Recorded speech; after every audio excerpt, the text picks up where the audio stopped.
নমস্কার, সনাতন ধর্মকথা চ্যানেলে আপনাদের সবাইকে স্বাগত। আজ রামায়ণের লঙ্কাকাণ্ডের 20তম পর্ব শুরু করব। 33 কোটি দেবদেবী, ব্রহ্মা বিষ্ণু মহেশ্বর, সর্বকালের সর্বসৃষ্টি, পিতা মাতা গুরু সবাইকে প্রণাম জানিয়ে এই পাঠ শুরু করছি। মেঘনাদের মৃত্যুর পর সকল দেবতা এবং সিদ্ধগণ নানাভাবে রাম ও লক্ষ্মণের স্তুতি করতে লাগলেন।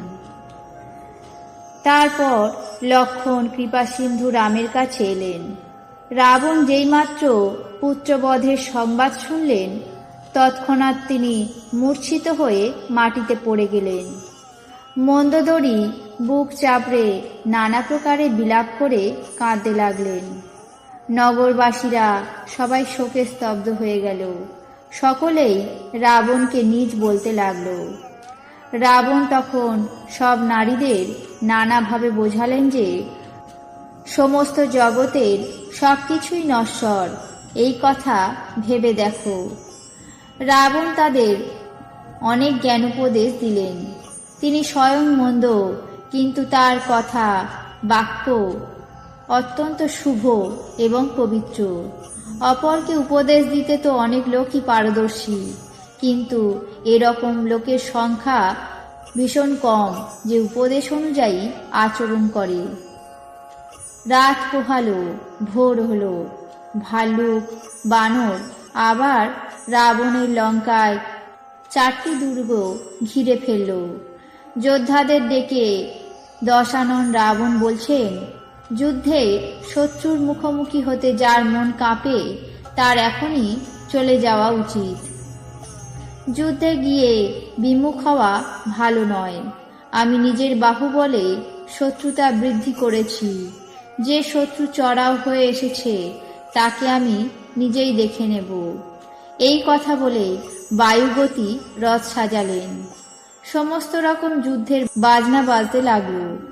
অসীম বলবান বীরেরা সব এমনভাবে চলল যেন কাজলের ঝড় চলছে।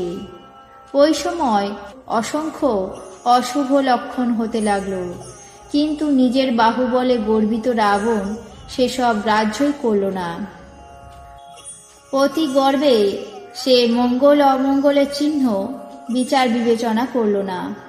হাত থেকে অস্ত্র পড়ে যাচ্ছে, যোদ্ধারা রথ থেকে পড়ে যাচ্ছে। হাতি ঘোড়া চিৎকার করে দল ছেড়ে পালাতে লাগলো। শেয়াল, শকুন, কাক আর গর্ধব নানা রকম শব্দ করছে। অনেক বেশি সংখ্যক কুকুর কান্নার শব্দ করছে।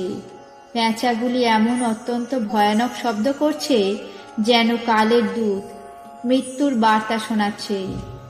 যে জীবদ্রোহে রত, মোহের বশে রয়েছে, রাম বিমুখ আর কামাসক্ত, তার কি কখনো স্বপ্নেও সম্পত্তি, মঙ্গল, লক্ষণ আর মনের শান্তি থাকতে পারে?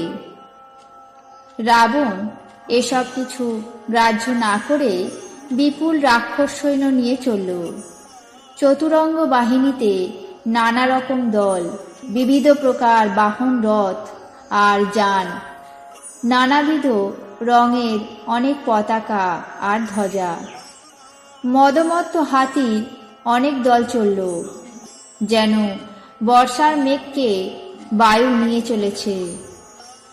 নানা বর্ণের রাক্ষস বীর দল, যারা যুদ্ধে বড় বীর এবং বহু প্রকার মায়া জানে।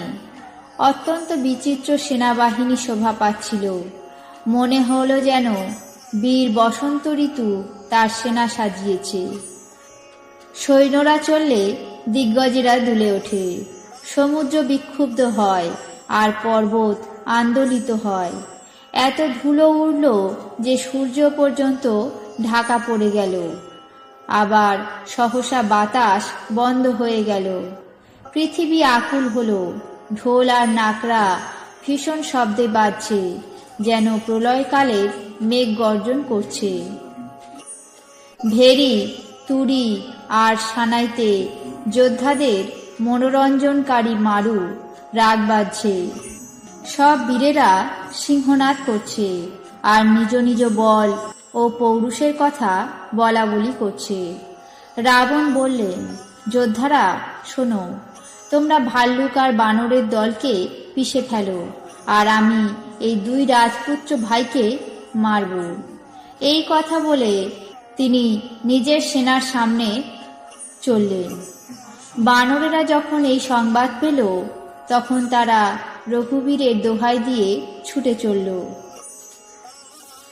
বিশাল আর কৃতান্তের মতো দুর্দান্ত প্রতাপ বানর আর ভাল্লুক সব ধেয়ে চলল। মনে হলো যেন ডানাওয়ালা পাহাড়েরা উঠছে।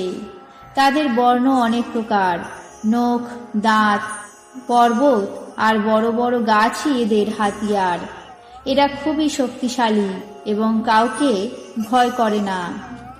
রাবণরূপী মত্ত হাতির পক্ষে সিংহরূপ শ্রীরামচন্দ্রের জয় জয়কার করে তার সুন্দর যশগান করছে।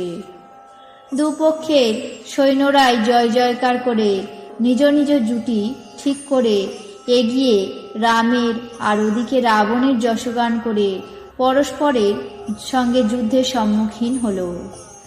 রাবণকে রথের উপর আর শ্রীরামকে রথহীন দেখে বিভীষণ ভীষণ অস্থির হয়ে গেলেন। রামের উপর প্রীতির আধিক্যে তার মনে শ্রীরামের জয় সম্বন্ধে সন্দেহ জাগল।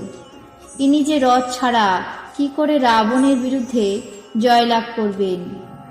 তারপর বিভীষণ রামের চরণ বন্দনা করে ভক্তি ভরে বললেন, হে নাথ, তোমার রথও নেই, দেহরক্ষার কবচও নেই, তোমার পাদুকাও নেই।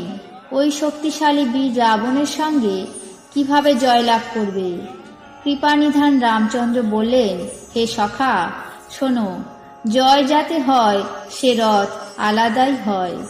শৌর্য আর ধৈর্য সেই রথের চাকা, সত্য আর শীল তার মজবুত ধ্বজা আর পতাকা। বল, বিবেক, ইন্দ্রিয় সংযম আর পরোপকার, এই চারটি হচ্ছে রথের ঘোড়া, যা ক্ষমা, কৃপা ও সমতার লাগামে বাঁধা।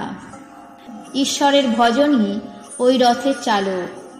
চতুর সারথি, বৈরাগ্য হচ্ছে ঢাল, আর সন্তোষ হল তলোয়ার। দান হল কুঠার, বুদ্ধি প্রচণ্ড শক্তি। পরম বিবেক হচ্ছে কঠিন ধনুক। নির্মল, নিষ্পাপ আর অচল স্থির মন হল তুনীরের মতো। আজ রামায়ণের লঙ্কাকাণ্ডের 20তম পর্ব এখানেই শেষ করছি।